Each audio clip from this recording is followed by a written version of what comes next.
네, 여러분, 정말 오랜만에 이 자리에서 성도님들과 함께 말씀을 나누는 것 같습니다.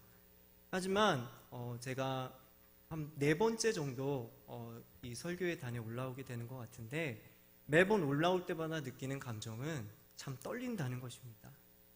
학생회실에서 정말 많은 3년의 시간 동안, 그리 길진 않은 시간이지만 설교를 해왔고 또 하나님의 말씀을 준비하면서 전해왔지만, 참 한 번 한 번 그 설 때마다 참 마음이 되게 많이 떨리는 것 같아요.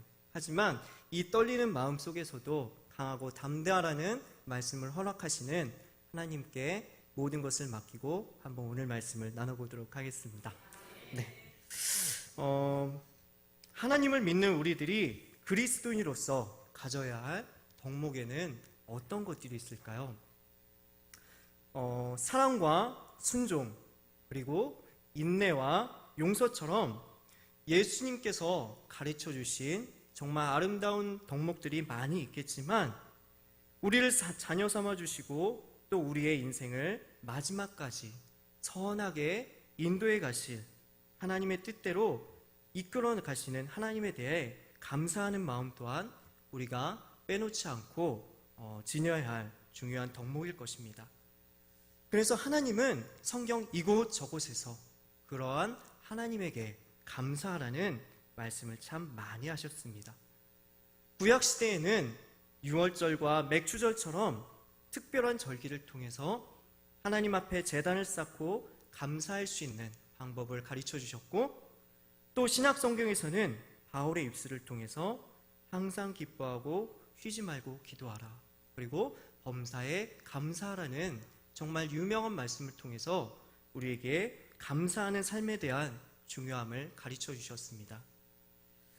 이렇게 저와 성도님들의 삶 속에서 하나님께서 이루신 모든 일에 대해 감사하는 것, 이것이 바로 우리를 향하신 하나님의 뜻이라고 성경에서 말씀하고 계십니다. 그런데 우리 사랑하는 성도 여러분, 우리가 인생을 실제로 살아가다 보면 이렇게 말씀처럼 항상 매일의 삶 속에서 감사만 하고 살아갈 수가 있습니까? 말씀이나 어떤 사건을 통해서 하나님의 뜨거운 임재하심을 경험하거나 아니면 은혜를 경험했을 때를 제외하고는 사실 불평과 원망 속에서 살아가는 것이 우리의 모습입니다. 왜냐하면 우리가 지금 마주하고 있는 현실 또한 견뎌내기에 정말 만만치 않은 힘든 문제들로 가득 차 있기 때문입니다. 그래서 우리는 뜨거운 태양 아래 무거운 짐을 지고 먼 길을 걸어가야만 하는 짐꾼처럼 감사의 노래보다는 우리의 입술에서는 고통과 탄식이 섞인 불평이 섞여서 나오는 것이죠. 하지만 오늘 본문의 주인공 다윗은 어땠을까요? 다윗은 150편이나 되는 시편의 대부분을 저작한 사람이었습니다. 그런데 그 다윗은 그 안에서 하나님께 감사하자라고 소리 높여 외치고 있습니다. 특히 오늘 우리가 읽지는 않았지만 시편 136편 그 한 편의 시 속에서 무려 다윗은 26번이나 되는 감사하자, 하나님께 우리가 감사하자라는 말씀을 반복하고 있습니다. 그렇다면 다윗에게는 과연 어떠한 은혜가 있었기에 그는 삶 속에서 이렇게 감사를 하면서 살 수 있었을까요? 그가 단순히 왕이었기 때문에 그는 물질의 부족함이 없고 또 그의 머리를 아프게 할 만한 고민거리들이 전혀 없었기 때문에 그는 그렇게 편하게 감사를 할 수 있었던 것일까요? 성경은 이 질문에 대해서 다윗이 그동안 지나왔던 그의 인생의 이야기를 통해 아니라고 말씀합니다. 사실 다윗은 누구보다 감사할 수 없는 조건들을 많이 가지고 있던 사람이었습니다. 그 중에서 가장 대표적인 사건 두 가지를 꼽아본다면, 다윗은 자신의 왕이자 장인어른이었던 사울에게 끊임없이 살해 협박을 받으면서 도망자 생활을 해야만 했었습니다.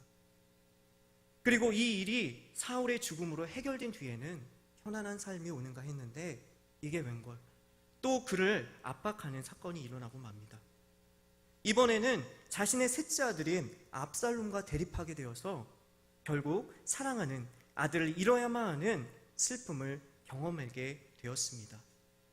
이렇게 가까운 사람으로부터 살해 협박을 받고, 그리고 도망자라는 불안한 신분과, 그리고 사랑하는 아들의 죽음 등 우리가 살아가면서 결코 이겨내기 쉽지 않은 그런 불행을 겪어온 다윗은 그럼에도 불구하고 시편 속에서 하나님께 대한 감사의 찬양을 드리고 있습니다. 그렇다면 어떻게 이런 일이 다윗에게는 가능했던 것일까요? 그 이유는 바로 그런 어려운 상황 속에서도 언제나 동일하시며 처음 약속하셨던 그대로 가장 좋은 것을 주시는 하나님을 다윗은 만났기 때문이었습니다. 그래서 다윗은 오늘 본문 시편 23편 1편에서 이렇게 고백할 수 있었습니다.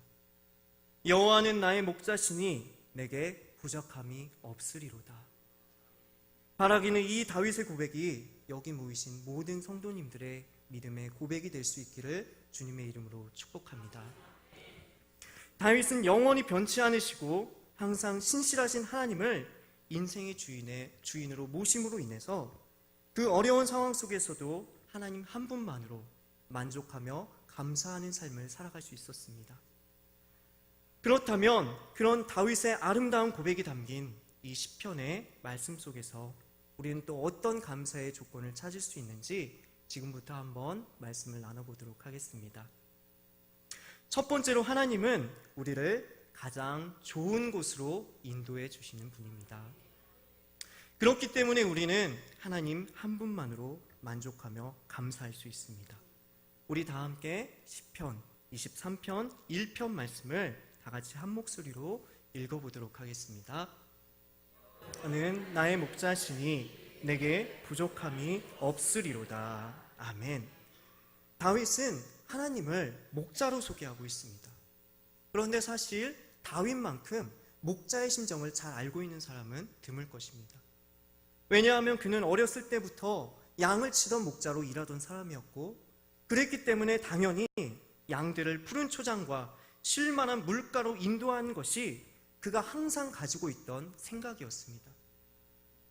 그런데 이러한 마음은 우리의 목자 되신 하나님도 마찬가지이십니다. 하나님께서도 우리를 푸른 초장과 쉴만한 물가와 같이 가장 좋은 곳으로 인도하고 싶어 하시는 분이라는 것입니다. 그렇다면 하나님께서 인도하시는 푸른 초장과 쉴만한 물가는 과연 어떤 곳일까요? 다윗은 우리를 인도하신 하나님이 우리의 영혼을 소생시키시고 자기 이름을 위하여 의의 길로 인도하시는 분이라고 3절에서 말씀했습니다. 따라서 이런 하나님께서 인도하시는 좋은 곳이란 우리의 영혼이 죄로 인해 멸망하지 않고 우리가 하나님의 뜻대로 살아갈 수 있는 진정 은혜와 생명이 넘치는 좋은 곳입니다.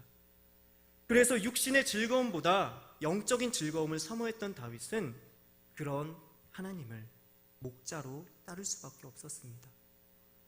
사랑하는 우리 전국중앙교회 성도 여러분, 바라기는 다윗처럼 영적인 삶을 사모하시기를 주님의 이름으로 축원드립니다.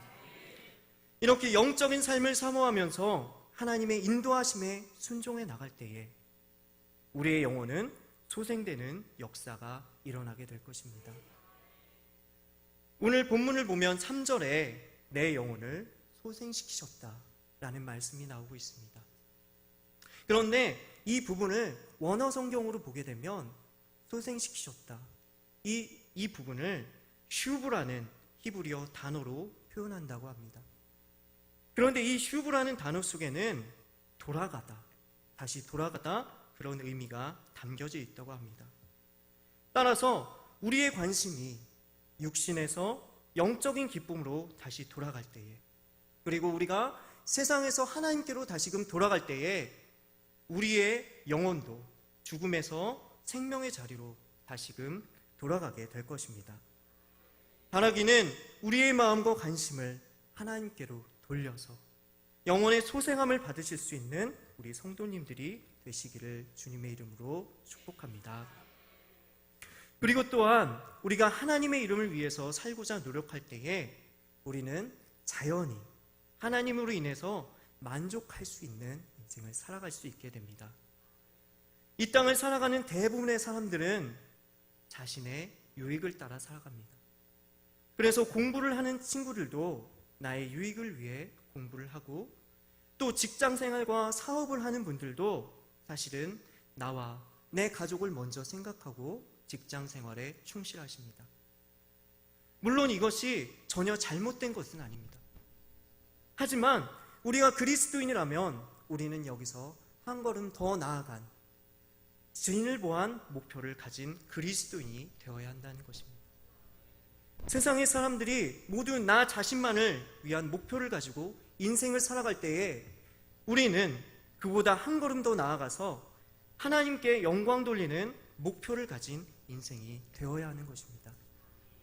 오늘 본문의 저자인 다윗도 이렇게 하나님께 영광 돌리는 목표를 가지고 살아가던 사람이었습니다. 자신에게 주어진 삶의 자리 속에서 어떻게 하면 하나님을 기쁘게 할 수 있을까? 어떻게 하나님께 영광된 삶을 살 수 있을지 부단히 노력하고 길을 찾아 헤맸던 사람이었습니다. 그래서 그렇게 하나님의 말씀에 귀 기울이고 순종한 결과 이 세상 어떤 사람도 듣지 못했던 하나님의 마음에 합한 사람이라는 최상의 평가를 얻게 되었습니다. 마찬가지로 우리도 우리 삶 속에서 각자에게 주어진 일들을 통해서 내가 아닌 하나님의 이름을 위해 노력하는 삶을 살아간다면 아무리 어려운 일이 다가오고 또 나를 힘들게 하는 일이 있다고 하더라도 하나님이 주시는 만족함과 기쁨으로 인해서 감사할 수 있는 우리가 될 수 있을 것입니다. 사랑하는 우리 성도 여러분, 인생의 기준을 내가 아닌, 그리고 세상이 아닌 오직 하나님 한 분께 맞추실 수 있기를 주님의 이름으로 축원드립니다.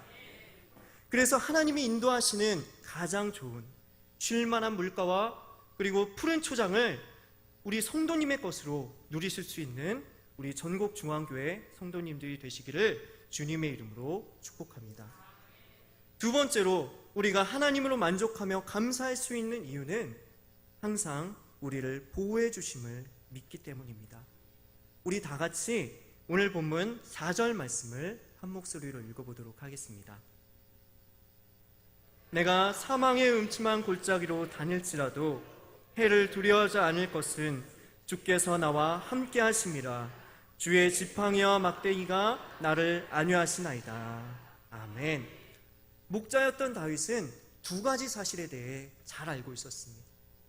첫 번째는 양떼가 푸른 초장과 쉴만한 물가로 가는 길 중에는 때로는 사망의 음침한 골짜기와 같은 어려움을 만날 것이라는 것을 알고 있었습니다. 그리고 두 번째는 그렇게 위험한 곳을 양들이 지날 때에 목자는 평소보다 양들에게 더 많이 신경 쓰고 그들을 더욱 철저히 보호한다는 사실 또한 그는 알고 있었습니다. 그래서 이런 사실을 아는 양들은 저 멀리 늑대가 나타나더라도 두려움 없이 목자를 믿고 인도함을 따라갈 수 있는 것입니다. 이처럼 우리가 인생 속에서 위험하고 때로 힘든 상황을 겪게 된다고 하더라도 하나님이 그 모든 상황 안에서 우리와 함께 하시면서 우리를 어느 때보다 더 많이 보호해 주고 계시다는 사실입니다. 이렇게 어려움 속에서 우리를 보호하시는 하나님의 은혜는 유대인의 탈무드라는 책에도 기록되어 있다고 합니다. 그래서 그 이야기를 잠깐 성도님들과 나누고자 합니다. 저 멀리 이스라엘에 존경받는 아키바라고 하는 랍비가 있었다고 합니다. 그런데 어느 날 이 아키바가 여행을 떠나게 되어서 여행에 필요한 모든 장비들을 갖추고 추가로 불을 켤 수 있는 램프 하나와 닭 한 마리 그리고 당나귀 한 마리를 준비해서 길을 떠났다고 합니다.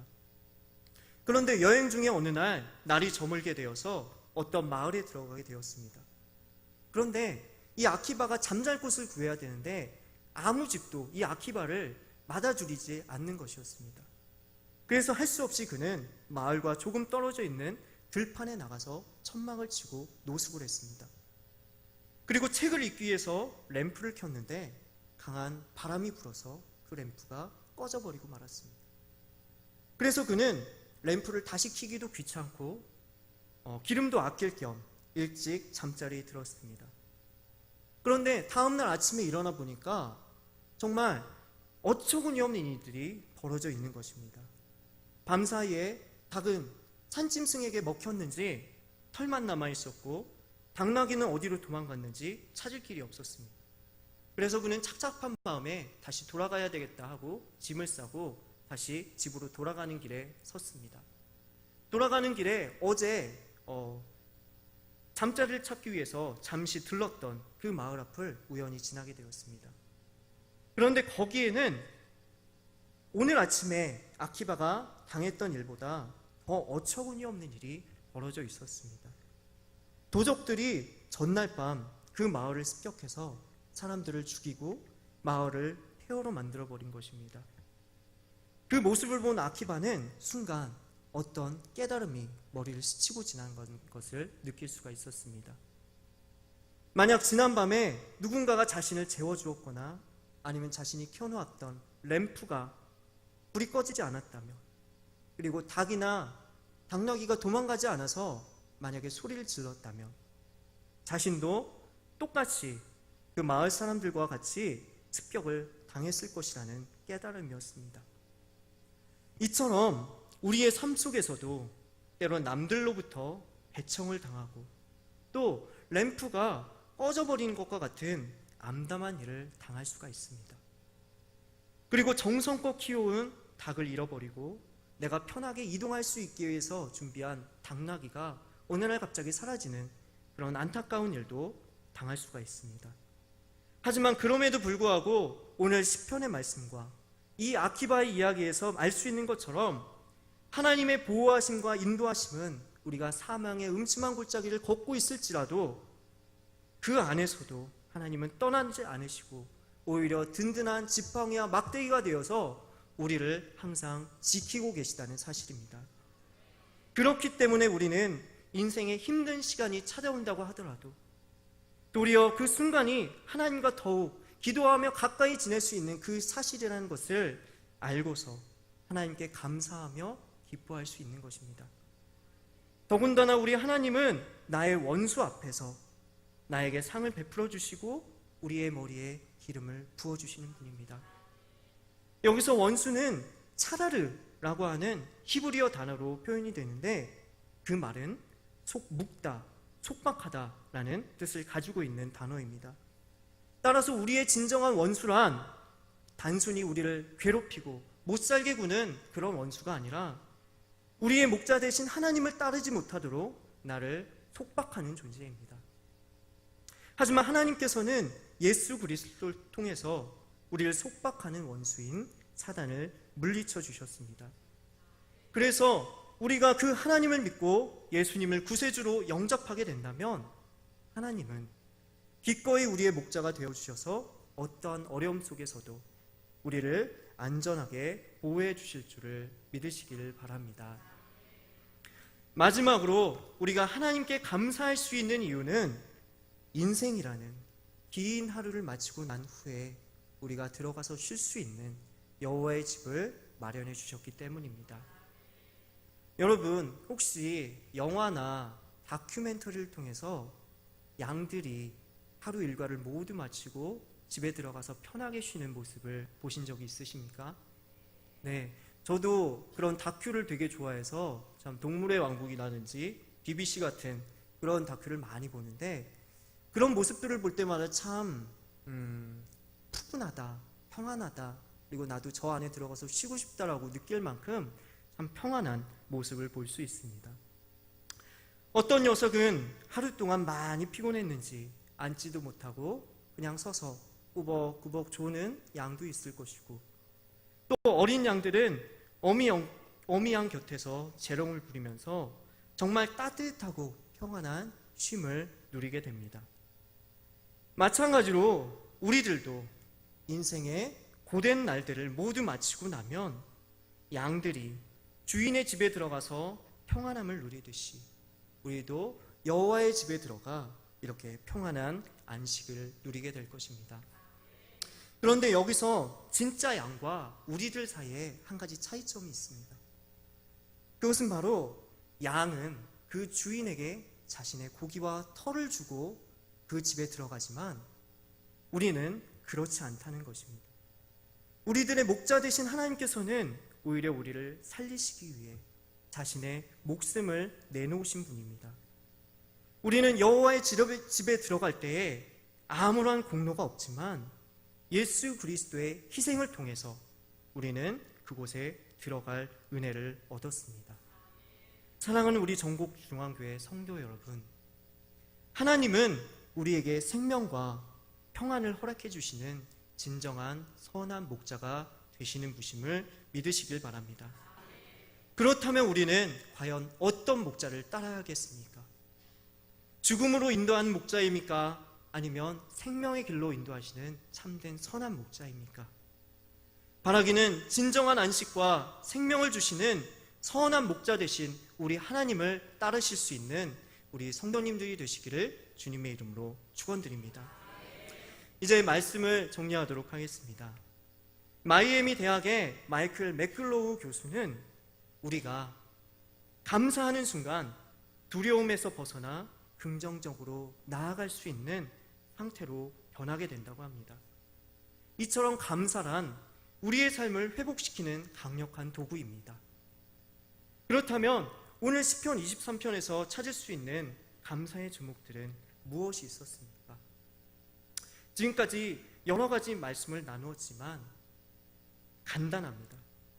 우리에게는 우리를 가장 좋은 길로 인도하시는 선한 목자가 계시고 그 목자가 어려운 순간마다 나를 지켜주시며 함께해 주신다고 했습니다. 그리고 거기서 그치는 것이 아니라 지치고 쓸모없어진 나를 버리지 아니하시며 자신의 집에 인도하셔서 영원한 안식을 허락해 주시겠다고 약속해 주셨습니다. 사랑하는 우리 성도 여러분, 우리의 목자 되신 하나님은 우리의 인생을 이렇게 처음부터 마지막까지 정말 끝까지 책임져 주시는 분입니다.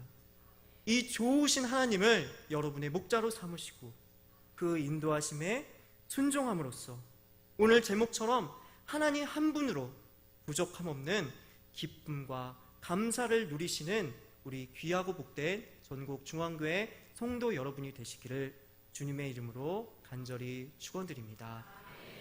기도하시겠습니다.